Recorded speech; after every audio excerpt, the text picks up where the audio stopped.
Hello दोस्तों, आज हम गीक्स फॉर गीक्स का problem of the day print leaf nodes from pre order traversal of binary search tree का solution discuss करेंगे। तो चलते हैं प्रॉब्लम स्टेटमेंट देखते हैं। इस प्रॉब्लम में हमें बाइनरी सर्च ट्री का प्री ऑर्डर ट्रैवर्सल एक एरे के फॉर्म में गिवन होगा और हमें इस गिवन बाइनरी सर्च ट्री का लीफ नोड कौन कौन से है वही फाइंड करना है और ये काम हमें विदाउट बिल्डिंग द ट्री करना है। इस प्रॉब्लम के लिए हमें जो कंस्ट्रेंट गिवन है, एरे का मैक्सिमम साइज 10 टू पावर 3 हो सकता है और एरे में जो एलिमेंट होगा वो भी हमें 10 टू पावर 3 ही हो सकता है और इसे हमें बिग ऑफ n में सॉल्व करना है यूजिंग बिग ऑफ n एक्सट्राइज। अब हम चलते हैं, देखते हैं कि बाइनरी सर्च ट्री क्या होता है, प्री ऑर्डर ट्रैवर्सल क्या होता है और उसके बाद एग्जांपल डिस्कस करेंगे और फिर हम लॉजिक डिस्कस करेंगे और अपने कोड को के बाद डिस्कस करते हैं।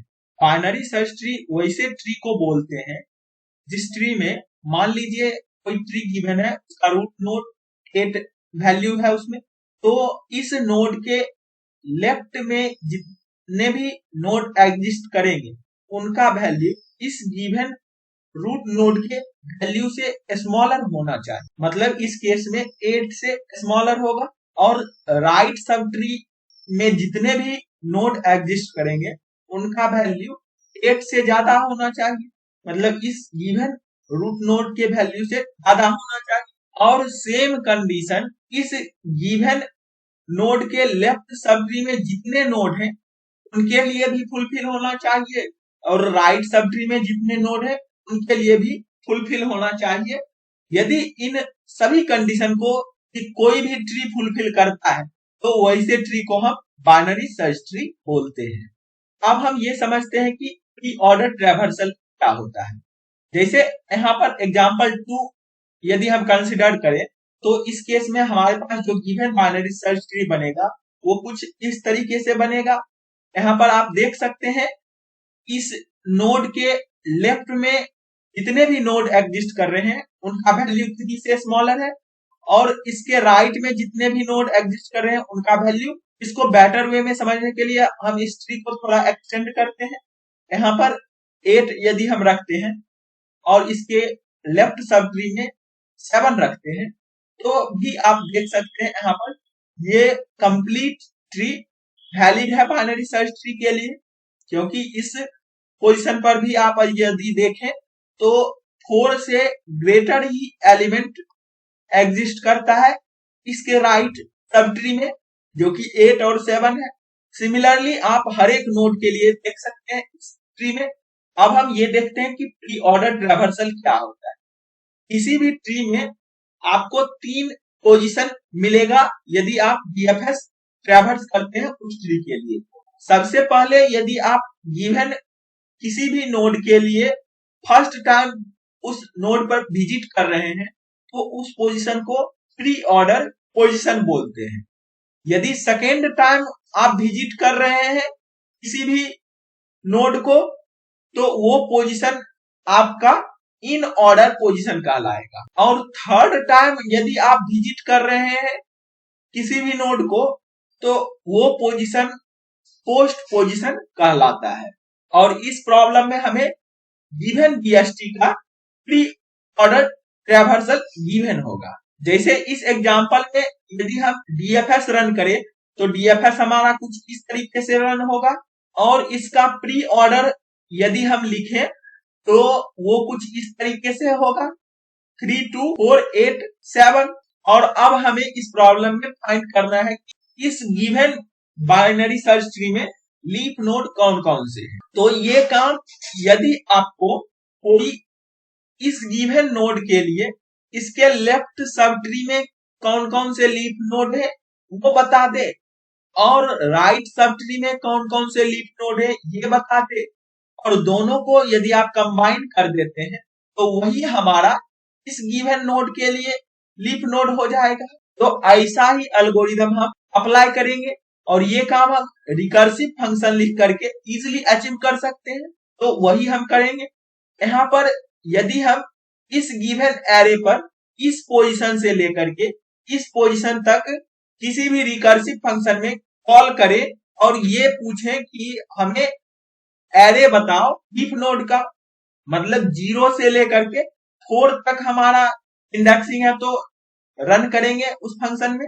अब यहाँ पर आप इस एरे में लेफ्ट सब ट्री और राइट सब ट्री कैसे डिसाइड कर पाइएगा, तो ये काम यदि आप ऑब्जर्व करते हैं तो जो फर्स्ट पोजीशन होगा हमारा, वही हमारा उस गिवन ट्री का रूट नोड होगा।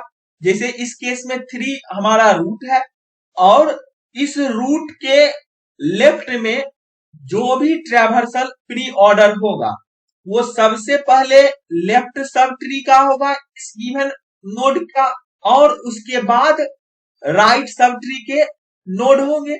और लेफ्ट सब ट्री कब तक हो सकता है, left sub tree binary search tree के प्रॉपर्टी से यदि आप देखें तो इस नोड के वैल्यू से ऑलवेज स्मॉलर होना चाहिए, तो उस पोजीशन तक हमारा लेफ्ट सब ट्री का पार्ट होगा जिस पोजीशन तक वैल्यू हमें 3 से स्मॉलर है, जो कि इस केस में आप यहाँ पर देख सकते हैं इस पोजीशन तक वैल्यू हमारा लेस है 3 से। तो हमारा इस कंप्लीट गिवन ट्री का इस नोड के लिए लेफ्ट सब ट्री क्या होगा, वो लेफ्ट सब ट्री इस पोजीशन से इस पोजीशन तक होगा, और राइट सब ट्री हमारा उसके जस्ट बाद और एंड तक रहेगा, जो कि ये है।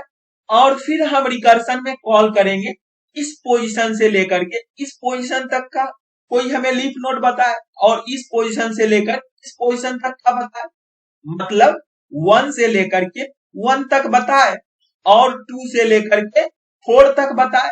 दोनों अलग अलग हम कॉल करेंगे 2 टाइम, और दोनों से जो आएगा उसे हम एक नए लिस्ट या एरे में ऐड कर लेंगे कंबाइन करके और रिटर्न कर देंगे एज ए आंसर।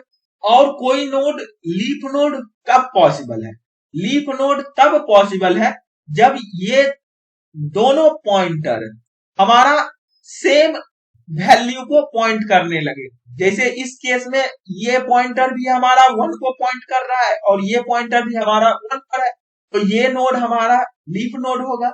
और यहाँ पर भी आप देख सकते हैं ये हमारा लीफ नोड है। और यदि ये pointer write pointer left pointer से छोटा हो जाता है, उस केस में हमारे पास वैलिड बाइनरी सर्च ट्री रहेगा ही, और उस केस में हमारे पास लीफ नोड पॉसिबल नहीं होगा, तो उस केस में हम रिटर्न 0 लेंथ का एरे करेंगे। तो ऐसा ही हम कुछ एल्गोरिथम अपने कोड में इंप्लीमेंट करेंगे।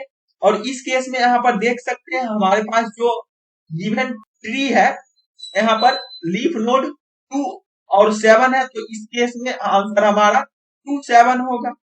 और जो एग्जाम्पल गिवन है उस केस में यदि आप देखें तो हमारा बाइनरी सर्च ट्री सिर्फ इतना ही था, तो उसके लिए हमारा आंसर 2 और 4 होता, इसीलिए यहाँ पर देख सकते हैं आउटपुट में 2 4 था।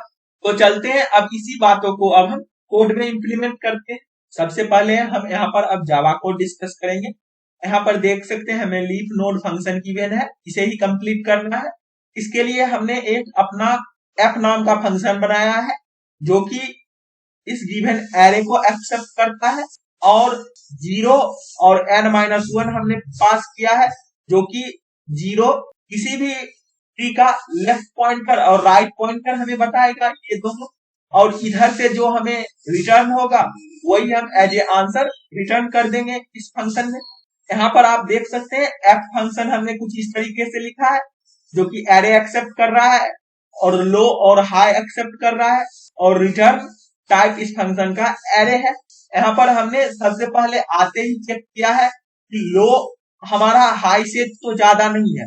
मान लीजिए हमारा ये एरे है, लो यहाँ पर है और हाई यहाँ पर है। यदि लो हाई से ज्यादा हो जाता है उस केस में तो हमारा वैलिड सब ट्री ही नहीं होगा उस केस में, इसीलिए हमने एक न्यू इंट एरे 0 साइज का रिटर्न कर दिया।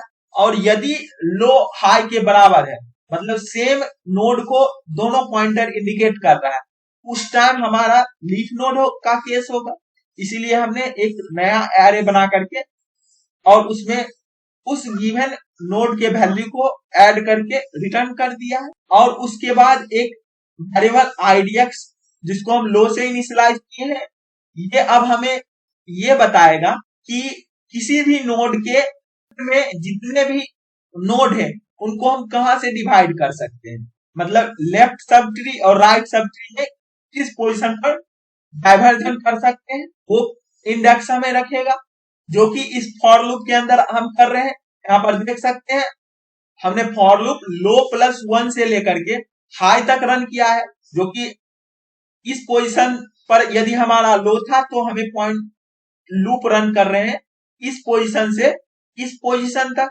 और इसी के बीच में हमारा कहीं आईडीएक्स लाई करेगा, और कहाँ लाई करेगा ये देखने के लिए हम कंपेयर कर रहे हैं उस इंडेक्स के वैल्यू से रूट पर जो वैल्यू है। जब तक रूट के वैल्यू से स्मॉलर है आईडीएक्स को हम अपडेट करते जा रहे हैं आई से, और जब हमें ग्रेटर आ गया उस टाइम हम ब्रेक कर जाएंगे, और वही पोजीशन हमारा स्प्लिटिंग पोजीशन होगा। और उसके बाद यहाँ पर देख सकते हैं 2 बार हमने इस फंक्शन को कॉल किया है, जो कि हमें ये बताएगा कि गिवन नोड के लो प्लस 1 से आईडीएक्स में लेफ्ट सब ट्री में कितना हमारा लीफ नोड है और कौन कौन सा है। सिमिलरली राइट में हमारा राइट सब ट्री का लीफ नोड कौन कौन सा है वो स्टोर होगा, जो कि आईडीएक्स प्लस 1 से हाई तक रहेगा। और उसके बाद हमने एक आंसर नाम का एरे बनाया है जिसका लेंथ दोनों के सम के इक्वल होगा, और फिर इस दोनों लेफ्ट और राइट सब ट्री के एलिमेंट को ऐड किया है आंसर में, जो कि यहाँ पर देख सकते हैं आईडीएक्स को 0 इनिशियलाइज किए हैं, जो कि आंसर के इंडेक्स को अब पॉइंट करेगा, और यहाँ पर लेफ्ट में जो आया था उसके वैल्यू को एक्सेस किया है और आंसर के आईडीएक्स में स्टोर कर दिया है, और ऑल टाइम आईडीएक्स को इंक्रीमेंट करते गया है। और फिर राइट सब ट्री के जितने भी लीफ नोड है उसको यहाँ पर आंसर ऑफ आईडीएक्स में स्टोर करते गया है और इंडेक्स को इंक्रीमेंट करते गया है, और लास्ट में आंसर को रिटर्न कर दिया है। तो इस कोड को सबमिट करके देखते हैं और देखते हैं कि क्या ये रन होता है।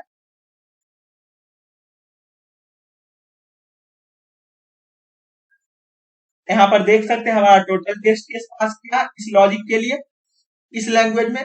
तो अब हम चलते हैं सी प्लस प्लस कोड देखते हैं।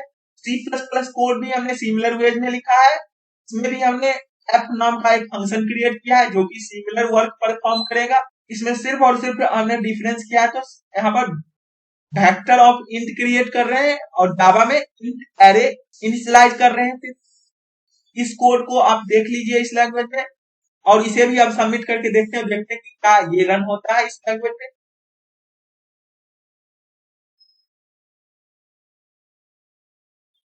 यहाँ पर देख सकते हैं इस लैंग्वेज में भी हमारा कोड रन किया।